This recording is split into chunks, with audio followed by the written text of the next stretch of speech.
अस्सलाम वालेकुम। वालेकुम अस्सलाम। क्या कहेंगे, कल हारते हारते मैच बस रह गए, 2 बॉल पहले ही चेज हुआ है। अब अगर हम ऐसे ना हारें, ऐसे ना जीतें, तो फिर जीत ही क्या हुई भाई। ये बहुत ज़रूरी है। 2-3 फैक्टर इसमें जो है ना बड़े अहम होते हैं। एक तो आपका हीरो बन जाता है कोई ना कोई, कभी नसीम शाह, तो कभी हारिस रऊफ, तो कभी शाहीन शाह। ठीक है ना, एक तो ये हीरो बन जाते हैं, इसका फ़ायदा ये है। दूसरा फ़ायदा, जो आपने टीवी कमर्शियल वगैरह के राइट्स आपको मिलते हैं ना, वो बड़ा प्रीमियम मिलता होगा मेरे ख्याल से, अलग से पैसे मिलते होंगे, क्योंकि आखिरी बॉल तक जाते हैं। जो मैच 5 दिन बोल रहा हूँ मैं, माजरत, 5 ओवर पहले जो है वो ख़त्म हो जाए, उसको हम आखिरी ओवर तक, आखिरी विकेट तक लेके जाते हैं। मतलब कल तो नसीम शाह जो है ना, वो खुश हो रहा था कि मैच पूरा हो गया, लेकिन आखिरी बॉल पे भी विकेट दे गया। नसीम शाह खुद जो है ना पवेलियन में बैठ के वो खुश कर रहा था, ऐसे कर रहा था कि अल्लाह का शुक्र है बराबर हो गया। अच्छा, लेकिन नवाज भाई दे के आ गए। अच्छा, तो ये मैच भी मुझे लगता है नवाज ने एक छक्का जो आखिर में लगाया उसकी वजह से निकल गया, वरना वो भी हल्लक में लग रहा था काफी। बोल तो रहा हूँ, हलक में ही डाल के निकालते हैं। अगली टीम को भी हम मोटिवेट रखते हैं, बेटा हारना नहीं। अभी तुम 20 की टीम आए हुए हो साउथ अफ्रीका की, हारना नहीं, बिल्कुल भी नहीं हिम्मत हारना। हम दे रहे हैं, तुम्हें मौका दे रहे हैं। तो वो हमारी पुरानी रिवायत है। और हमारी एक और रिवायत है जो आपको हमेशा ख्याल रहता होगा उसका, हम जो भी टीम आती है ना उसके हिसाब से खेलते हैं। हम अपने हिसाब से नहीं खेलते, चाहे हम अच्छे हों चाहे बुरे हों, हम खेलते हैं अगली टीम के हिसाब से। ठीक है, जिम्बाब्वे आएगी, हम उसके लेवल पे आ जाएंगे। बी टीम खेल रही है वैसे कह रहे हैं जो लोग इस वक्त कह रहे साउथ हैं, अफ्रीका राज की। नहीं है, हैंड्रिक्स नहीं है, रिकल्टन नहीं है, और बबूमा नहीं है। और 2-4 लोग नहीं है। और अभी अभी ये नहीं, मतलब आपकी वनडे सीरीज में भी नहीं थे, T20 में भी नहीं थे। ठीक है, खैर, इससे एक अहम टॉपिक और है, वो आप पूछें मुझसे। अच्छा, मेरे ख्याल में आप किसकी, हारिस रऊफ के हवाले से बात जी, कर रहे जिस पे थोड़ी सी मेरी है ना, हैं। जी जी बिल्कुल। थोड़ा सा नहीं, बहुत ज्यादा गुस्सा आया हुआ है उस पर। इंडिया ने एक दफा फिर अपना वजूद आईसीसी पे साबित किया कि हम इंडियन क्रिकेट काउंसिल नहीं है आईसीसी, हम आईसीसी इंटरनेशनल क्रिकेट काउंसिल नहीं है, इंडियन क्रिकेट काउंसिल है। एक दफा फिर साबित किया, बीसीसीआई है। आईसीसी ने साबित किया ना। ऐसा ही। आईसीसी आईसीसी ये साबित कर रहा है कि वो किसी तरह से भी इंटरनेशनल क्रिकेट काउंसिल नहीं है, वो इंडियन क्रिकेट काउंसिल है। यार, मतलब ऑफेंस अगर हारिस रऊफ ने किए थे, वो तो छोटे छोटे इशारों में किए थे। उसने जो क्रिकेट के स्प्रिट का धज्जियां उड़ा दी और क्रिकेट की ऐसी तैसी मार दी, क्रिकेट स्प्रिट की, क्रिकेट डकरम की, मतलब किसी लिहाज नहीं किया उसने कि स्पोर्ट्समैन स्पिरिट्स क्या होती हैं। उसने ना हाथ मिलाना मुनासिब समझा, ना ट्रॉफी लेना मुनासिब समझा। हु केयर्स, उसको 2 डीमेरिट पॉइंट दिए, चल मेरा भाई, अल्लाह अल्लाह खैर से अल्लाह। किसी ने जिक्र भी नहीं किया अपनी रिपोर्ट में आईसीसी ने कि उसने हाथ क्यों नहीं मिलाया था। ओ भाई आईसीसी, तुम इंटरनेशनल क्रिकेट काउंसिल बन जाओ, कोई नहीं क्रिकेट देखेगा आगे जाके, खत्म कर दोगे क्रिकेट। ठीक है, हर फीफा में भी आजादारी होती है बड़े मुल्कों की, और छोटे मुल्कों के साथ ज्यादती होती है, लेकिन इस तरह की ज्यादतियां हम तो बहुत सारे लोगों को चुप करा देते हैं जो ये बोलते हैं कि सारे मैचेस फिक्स हैं, सारे टूर्नामेंट फिक्स हैं। हम बोलते हैं नहीं यार, ऐसा नहीं होगा, लेकिन लग रहा है अब तो यही। जब से आईसीसी कंट्रोल में आई है, इंडिया ही जीते जा रहा है, हर टूर्नामेंट, हर ट्रॉफी, हर चीज ये इंडिया का। मैं नो डाउट इंडिया ने बहुत इंफ्रास्ट्रक्चर पे पैसे लगाए, लेकिन लग रहा है आईसीसी पे ज्यादा लगा दिए कि ट्रॉफी मिल जाती है उनको। तो भाई बहुत ही ज्यादती की है।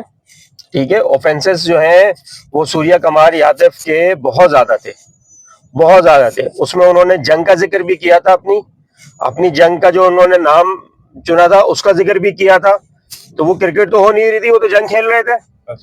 आप हमें भी मौका दो, फिर हम भी जंग खेले वहां पे क्रिकेट के मैदान में। ठीक है, तो बहुत ज्यादती हुई है हारिस रऊफ के साथ इस मामले में, और पाकिस्तान को जो भी स्टांस है उठाना चाहिए अपना, और बाकी मुल्कों को इन्वॉल्व करना चाहिए, और कोशिश करना चाहिए पाकिस्तान को कि इंटरनेशनल लेवल पे ये चीजें हाईलाइट करे इंडिया की, और क्या नाम है, जितना उसको गंदा कर सकता है करे, उनको इज्जत रास ही नहीं है। वाजे सारी चीज़ें और इसमें जो क्रिक इन्फो ने भी जो है वो इस पे लिखा है, जो उसकी स्टोरी कवर की है, उसमें वाजे लिखा है कि हालत तो ये है कि जो ऑफेंस कोड किया गया है वो भी गलत मैच कोड किया जा रहा है। मतलब ऑफेंस हुआ है अगर 21 और 28 सितंबर, तो वो आईसीसी कोड कर रहा है कि 14 और 28 सितंबर। थोपना था ना, असल में सिर्फ थोपना था, थोप दिया। और मेरे ख्याल है अगर ऑफेंस पे जाते तो उनकी तो शायद पूरी टीम वो बैन हो जाती फिर तो, टीम पे होता कि क्योंकि भाई आपने पूरी शेक टीम हैंड ने नहीं जो किया। है वो 2 ऑफेंस है कि हैंडशेक नहीं किया, ठीक है, अब वो ऑफेंस है ही नहीं, आईसीसी या तो बता दे, सब यही कर लेंगे, कल से हम भी ना करें, हाथ मिलाएं। कोई ना करे, ऑफेंस ही नहीं है अगर, ठीक है। और दूसरा, ट्रॉफी ना लेना वो भी कोई ऑफेंस नहीं है, डिक्लेयर कर दिया जाए तो प्रेजेंटेशन में आने की किसी को जरूरत नहीं है भाई, प्रेजेंटेशन सेरेमनी की भी जरूरत नहीं है, घर जो है वो कोरियर कर दी जाएगी।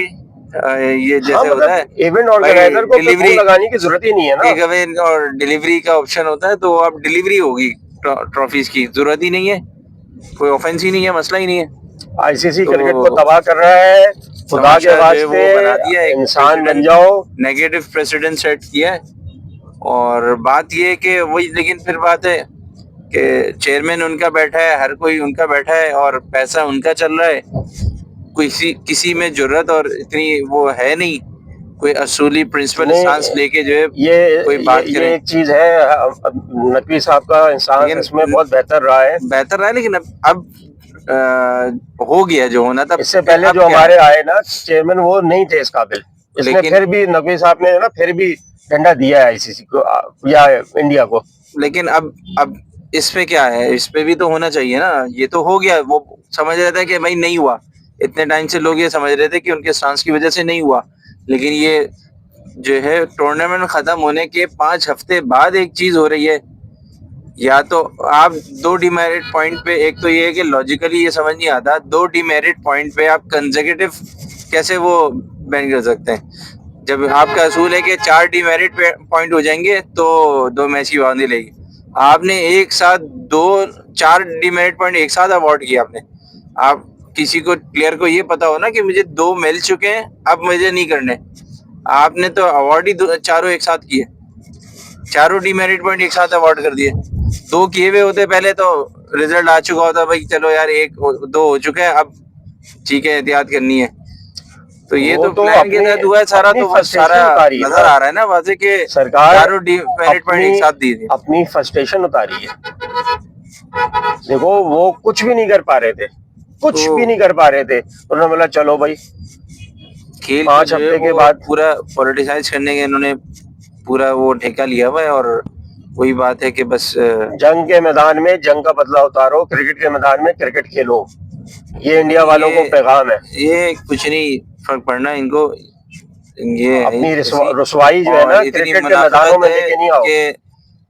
मैच वो टूर्नामेंट स्टार्ट से पहले जो सेरेमनी होती है उसमें हाथ मिला रहे होते हैं, जब मीडिया पे आ गई वो चीज, उसके बाद हाथ नहीं मिलाया। हालत तो ये है, से हाथ मिलाया, फिर फिर पैसे के पुजारी तो ये बगैरत इतने हैं कि पैसे के पुजारी हैं, ये सारे टूर्नामेंट में पाकिस्तान से खेलेंगे, बतौर कोच जो है वो मुश्ताक अहमद से हाथ मिला लिया, वो भी उनको ख्याल नहीं रहा, पता नहीं ख्याल नहीं रहा, वो तो उनके इसीलिए वो उससे पहले भी तो मैं कह रहा हूँ मोहसिन नकवी से इन्होंने हाथ भी मिलाया, वो प्री टूर्नामेंट क्यों सर ये पीछे इसके मोदी साहब हैं ओपनिंग सेरेमनी में, वो ना सूर्या कुमार यादव है ना कोई और है, असल मोदी की जबान है, असल मोदी है पीछे, और ये मोदी जब तक रहेगा ना तो ये मामला ऐसे ही रहेंगे।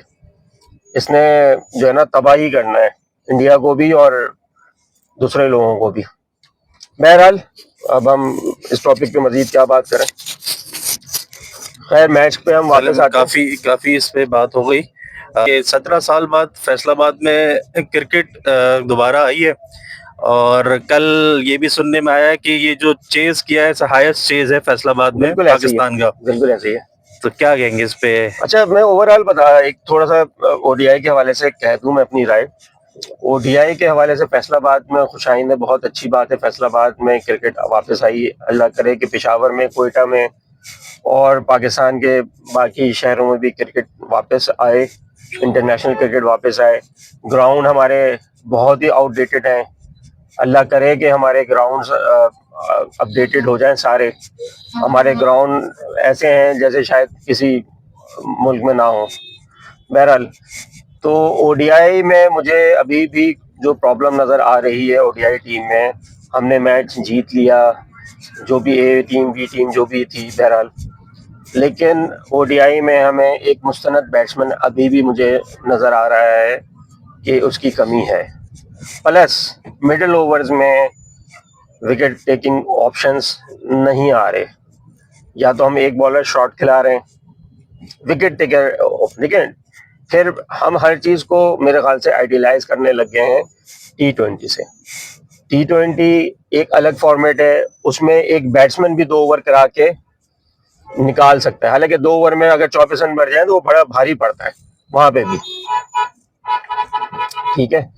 लेकिन वनडे में 10 ओवर कराना एक आम से ऑलराउंडर, बॉलिंग ऑलराउंडर के लिए तो मुनासिब है कि 10 ओवर वो करा ले, लेकिन एक बैटिंग ऑलराउंडर के लिए 10 ओवर कराना आसान नहीं है। अच्छा, अब वनडे में जो है ना, अब भी और पहले भी, विकेट टेकिंग ऑप्शन मिडल में अगर आपके पास है ना तो आप मैच मार जाते हो, और अगर नहीं है तो वही मैच बिल्ड हो जाता है। आपने ऊपर से 2 विकेट ले ली, लेकिन मिडिल ऑर्डर में आके बंदा जो है ना सेंचुरी बना के चला गया, तो मैच तो बढ़ गया ना। तो मिडिल में इस वक्त आपको कमी हो रही है, क्योंकि कल अबरार भी अच्छी बॉलिंग नहीं करा सके, ठीक है। फैसल अकरम को आपने खिलाया नहीं, सुफियान हकीम को आपने 8 ओवर पे भेज दिया है। तो ये 2 कमियां मुझे बहुत अरसे से नजर आ रही हैं, और मैं इसको हाईलाइट भी कर रहा हूँ। और ये जो मैंने T20 में भी हाईलाइट की थी, वनडे में भी हाईलाइट कर रहा हूँ कि भाई हम फुल स्ट्रेंथ के साथ जाएं। हमारी कोशिश होती है कि 8वें नंबर तक बैट्समैन ही आए हमारे पास। इस सोच को पता नहीं कोई बॉलर आके तब्दील करेगा, कोई कोच आके तब्दील करेगा, पता नहीं कौन करेगा। मैं तो बड़ा खुशाइन था कि शाहिन शाह अफरीदी को अगर कैप्टन बनाया है तो शायद अब बॉलिंग स्ट्रांग होगी हमारी, लेकिन माजरत के साथ कल भी हमें बॉलिंग स्ट्रांग नहीं, बैटिंग स्ट्रांग ही नजर आई। ठीक है, वो पहला मैच है, हो सकता है इनको 8-10 सीरीज दे दी जाए, जो कि बनता भी है। किसी भी कैप्टन को आपने अगर कैप्टन बनाया है तो उसको 10-15 सीरीज तो दें आप, अदरवाइज तो फिर रिजवान जैसा हाल करेंगे आप किसी का भी, ठीक है। इसमें मैं एक और चीज ऐड कर दूं, ओवरऑल रिजवान की परफॉर्मेंस T20 और वनडे में भी बाकी स्टार्स से हमारे बेहतर चल रही है पिछले चंद सालों में, लेकिन उनको थोड़ा सा हमने रगड़ के रखा हुआ है। कैप्टनसी से भी उनको हमने हटा दिया, और बाकी मामलात में भी आपके सामने है कि हम रिजवान के साथ क्या कर रहे हैं। तो भाई, रिजवान जैसे खिलाड़ी भी जैसे भी हैं वो भी रोज नहीं बनेंगे। आप मुझे बता दें रिजवान का बैकअप प्लान क्या आप जो रिजवान के साथ कर रहे हैं। अच्छा, मैं यहाँ पर थोड़ा सा ऐड करूँ, मुझे रिजवान के अंदर ना थोड़ा ही बहरहाल उससे कंपेयर करना मुनासिब नहीं होगा, मगर यूनुस खान जैसा बैट्समैन लगता है। टेक्निकली स्ट्रांग इतना नहीं है, मगर मेहनती है। क्या कहेंगे इस पे? नहीं, यूनुस खान का आप छोड़ दें, यूनुस खान आप कंपैरिजन तो नहीं है, ज्यादा कर दिया। अगर हाँ, मेहनती है, बिल्कुल है, मेहनती है, मेहनती बंदा है रिजवान, अच्छा बंदा है। ऐसा नहीं है कि हम उसके पीछे पड़ जाएं, लेकिन उसने भी वो बेवकूफियां की चैंपियंस ट्रॉफी में जो नहीं करनी चाहिए थी उसको, ठीक है। फुल स्ट्रेंथ के साथ नहीं गए हम, ठीक है। हाँ, उसके थोड़ा सा ये सीन था कि अनफिट हो गए थे लोग, तो उसकी वजह से उसका रिकॉर्ड वहां पे खराब बहुत हुआ, लेकिन उसने भी अजीब अजीब हरकत की, सऊद शकील से ओपन करा दिया। अरे भाई, जो जेन्युइन ओपनर है उनसे ओपन कराओ, जो मिडिल ऑर्डर के बैट्समैन है उनको मिडिल ऑर्डर में खिलाओ, ठीक है। ये अब अयाज साहब ने भी कल हाईलाइट किया था मुझे कि हसन नवाज टॉप ऑर्डर के बैट्समैन है, वो नंबर 8-7 पे खेलने आ रहे हैं। भाई क्या कर रहे हो, उसके साथ भी ज्यादती कर रहे हो। बिल्कुल ऐसे ही है, ये ज्यादा ना करो यार, ऐसी ज्यादतियां ना करो। क्रिकेट के नंबर, अब क्रिकेट इतनी स्पेशलाइज्ड हो गई है कि हर नंबर के लिए बंदा मेहनत करके आता है।